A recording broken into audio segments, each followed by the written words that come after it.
Hi, it's Tom from bknutrition.com, and today I want to talk about how to stop yourself getting fat during Christmas. Now, while this is quite a seasonal video, you might see my Christmas tree in the background here, so it is still Christmas when I'm filming this. This video will actually apply to any situation that you come across where you'll have between 4 to 7 days of time out of your routine. So this can be a long weekend, a week's breakaway, maybe Easter, stuff like that. So any time that you have away from your normal daily routine, because the main factor with Christmas, the main thing that influences people to get fat during Christmas is actually not Christmas Day, and it's not the Christmas Day, Boxing Day period. It's actually those next 7 days after the Christmas Day where you're out of routine and you're not at work potentially, or you're doing different working patterns, and because your normal routine is broken, that then encourages disordered eating patterns. So what I mean by that is we snack more on chocolate, we eat more crisps, we sit down in front of the TV more, we chill out more, and we're generally less active as well during that period, because for most people Christmas is a time for relaxation and for chilling out with the family, and so we do sit down more and we are generally less active. Now I know this won't apply to everybody, but that is generally what happens. So what we need to focus on is not so much what we eat on Christmas and Boxing Day, it's the next 7 days in that Bermuda Triangle of, I don't know what day it is, whenever it's New Year's, that's the next day that I'm going to start counting. And for this year, I think the first Monday in January is the 4th of January. So potentially you've got about 10 days, or this year you have 10 days where you're potentially going to be overeating a lot and not being as active. So that's what we need to focus on.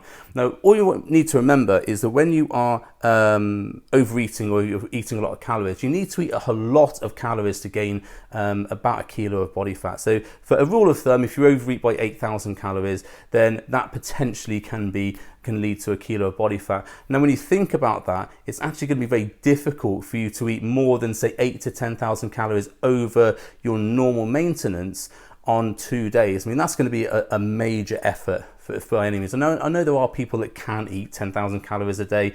They are few and far between. They probably won't be watching this video.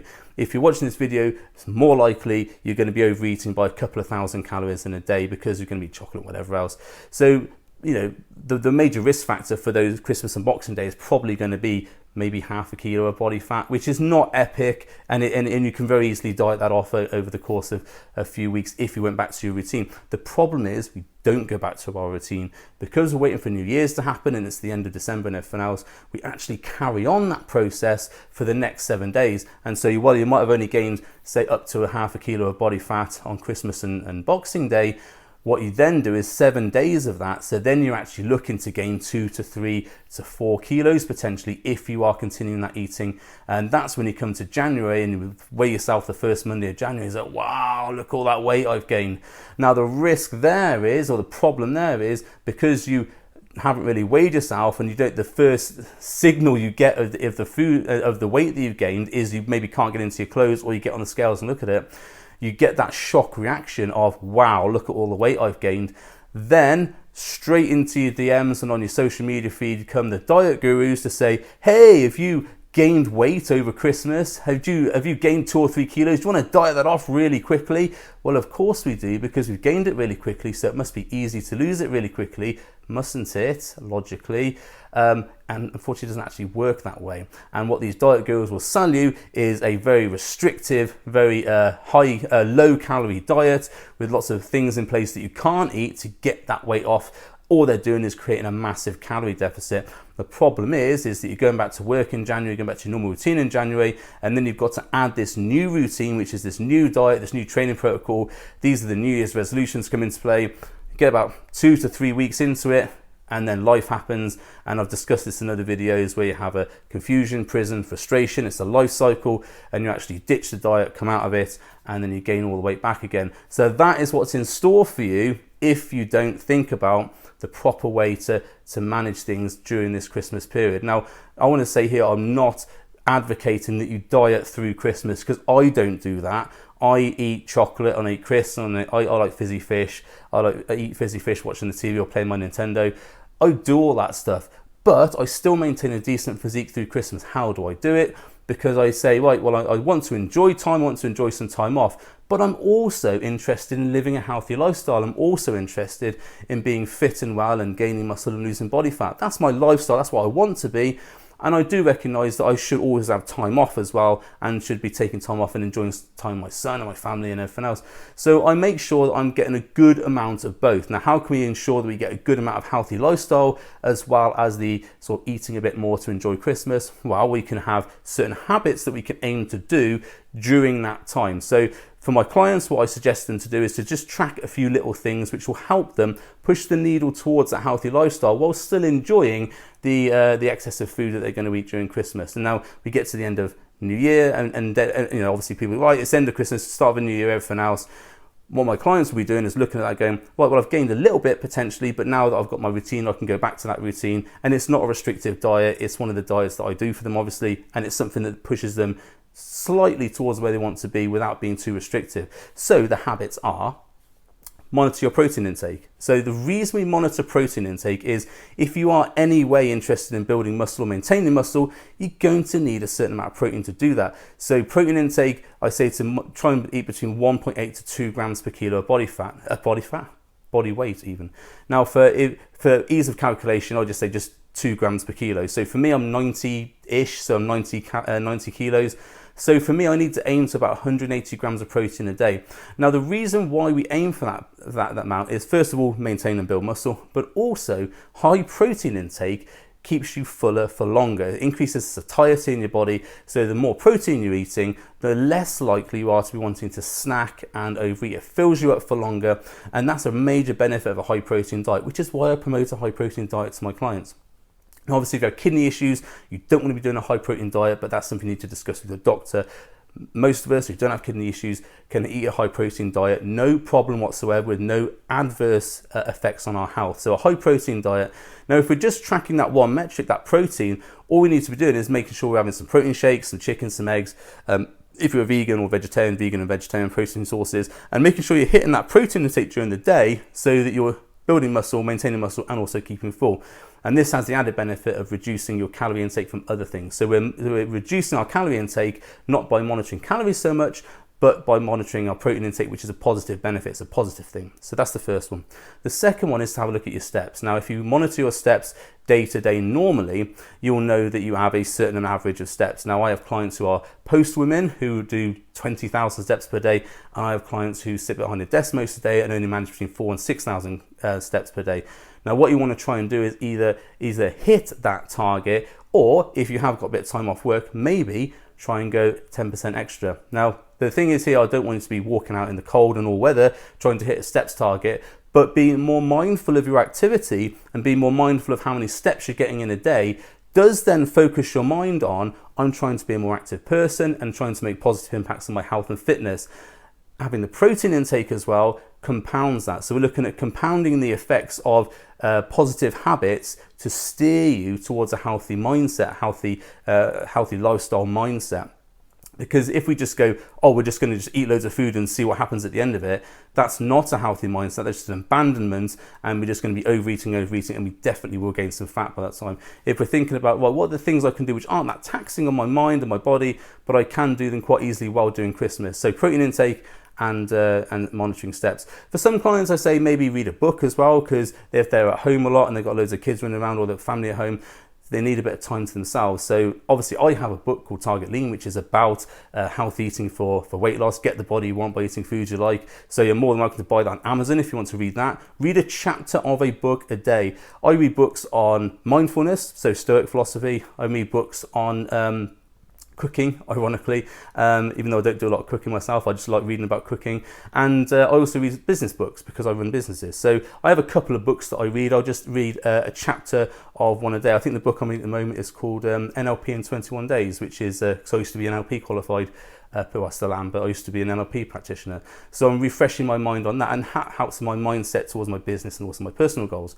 So if you read a chapter of a book a day, again, you're focusing, now this isn't really sort of health and fitness sort of thing, unless you're reading a book about training or diet or whatever, but what it does, it focuses your mind on self-improvement and being a better you, And that goes against the let's just eat all the food and see what happens mindset. So we're focusing again on a positive mindset, positive outcome mindset. So read a chapter of a book a day. If you haven't got time for reading, listen to it on Audible. I have Audible. Most of the books I listen to are on Audible, and I listen to it in the car, or I listen to podcasts, stuff like that. So spend some time. It's about 20 minutes, 25 minutes normally to read a chapter of a book, and you spend that time doing that and developing your mind. You're then focusing your purpose towards being a better person or healthier mindset, rather than, oh, we're just going to sit down and splurge on the sofa all day. The other thing I said to some of my clients is, if you have time off work, if you are at home a lot and everything else, why don't you look at training twice a day for a week? Now, although this might sound, oh, why are you training at all even on Christmas, because you should be relaxing? If you train, you'll understand that going to the gym is part of our relaxation. So everybody I know who trains loves going to the gym. They don't see it as a chore. It's one of those things they do because they like doing it. So I'm not interested in people who say oh, you shouldn't be training, you should be taking time off a gym. They obviously, their perception of gyms are there's something that's horrible to do, and they need a little bit of coaching on that. So that's not my area. People who go to the gym know the importance of the mindset you get from going to the gym. Now, if we're going to be off for a few days, you might only get one shot at going to the gym per day. And if your gym's closed, of course, you might have to work around those times, which again, can be problematic. But what I do say to clients is, if you can, why don't you go to the gym in the morning, do say 20 minutes cardio or something like that, and then go in the evening and do your weights, or vice versa. Now, the reason I'm saying that is not because I'm promoting training off food that you've eaten during Christmas, but why not do it for 7 days? Because you've got time off, you've got spare time. What are you going to be doing with the other 20 minutes? Maybe it takes about, let's say it's a 10-minute drive to the gym and back, so it's like 40 minutes. So that 40 minutes of your day, you could be just sat at home eating food and just basically being a lazy couch potato, which in itself isn't a bad thing, but if you're doing that all the hours of the day, that's not going to be good. Or you could be getting in the car, driving, listening to your podcast while you're going to or listen to your Audible book when you're going to the gym. 20 minutes at the gym, a bit of social, meet your friends or whatever, come back, and then also you've had a bit of time away from your family. And that can be, although I'm not saying that we should spend loads of time away from our family, but when you're all in a house together over Christmas, that can lead to arguments. I'm from a family of 6 people, and when we were all cooped up in the house together over Christmas, there were a lot of arguments. Thankfully, when I was a kid, there was also places we could go to, parks and stuff, to get away from that. So it's very important that, yes, it's time to spend time with your family, but also take strategic breaks from your family to be able to go off and do your own thing and come back, so you're all in a good mindset. So actually going to the gym for 20 minutes, sometimes I say to clients, I want you to do a little bit of full body pump, say a few little dumbbell full body workout, or a bit of cardio, nothing taxing or anything else. It's just to push you again towards that positive mindset. If you've got 7 days off work, then even better, because you've got time to do that. And that won't start to become one of your routines that you get into when you're coming back into work. It's something you can do for those 7 days. And certainly I generally, with my clients, don't advocate they do twice a day training unless they're getting ready for some sort of competition or something like that, because we don't want to be overloading our body and the training to become a job or something we go to because we have to do it. For those 7 days, we can do a couple of times a week double training, just to be a novelty, just to be good. Oh, this is quite nice, it's quite fresh and everything else. Then we're back to our routine. And what you've done from that, obviously, is also expended a little bit more calories. So there's lots of benefits from doing that. Now, there are other things that people want to do. I mean, things like making sure you're drinking lots of water, or drinking a certain amount of water. That's a good habit to get into as well. Keep yourself hydrated. And there's other good habits that people like to follow. Those are generally the 3 to 4 that I say to clients, because they're easy to install. They're things they're probably doing already, but they can focus on, and they don't really make an impact on your day. Now, what's really important here is, although we've done those things, we've done those positive things for a healthier lifestyle, we still want to make sure we're having time with our family and or in front of the TV or whatever you do to sort of chill out and relax. If you play Nintendo, I don't play Nintendo. If it's doing that sort of stuff, then it's important you do take that time. But when you start to do that, you're doing it in the mindset of, do you know what? I've done some really positive things towards my health today and towards my end goal of having a leaner body with more muscle and less body fat. I've made good steps towards that. I've made a lot of votes for that. And now I'm going to have relaxation. And I don't want to be like a reward or a treat. It's not dogs. We don't get rewards or treats for doing good things. But it's that thing of I'm less unhappy about sitting down and eating my food and playing Nintendo, watching TV, because I know I've made all those positive things. And the problem you get is that people who do the 7 days, all they've done is just do nothing except eat and watch TV or whatever. They get the guilt at the end, and they might say they don't get guilty, but they do, because they'll look at what they've done over the last 7 days, look at all the food they've eaten, look at the weight on the scales, and that is the guilt thing that comes in, and that's the people who push on to these extreme diets into January. If you've made those positive choices and done those slightly positive things towards a leaner lifestyle and still enjoyed a bit of extra food, then okay, you might gain a bit of weight. I'm not saying you won't do that, but the weight that you've gained is very easily removed once you get back into a normal routine. And the plus is you don't have to go into a really restrictive diet to be able to get that weight off. A slight calorie deficit will do that. There's videos on my YouTube channel you can look at in order to tell you how to do that. You won't need that extreme diet. And while all your mates are going off doing all these detox diets or juice diets or whatever, lose fat in 6 days diets, you can very easily get back into a normal routine following a diet composed of foods that you like to eat and get back to your work without that added stress. And that's the important thing, is that making these positive votes during the 7 days between Christmas and New Year can help you feel more positive coming into January and start the new year in the right way.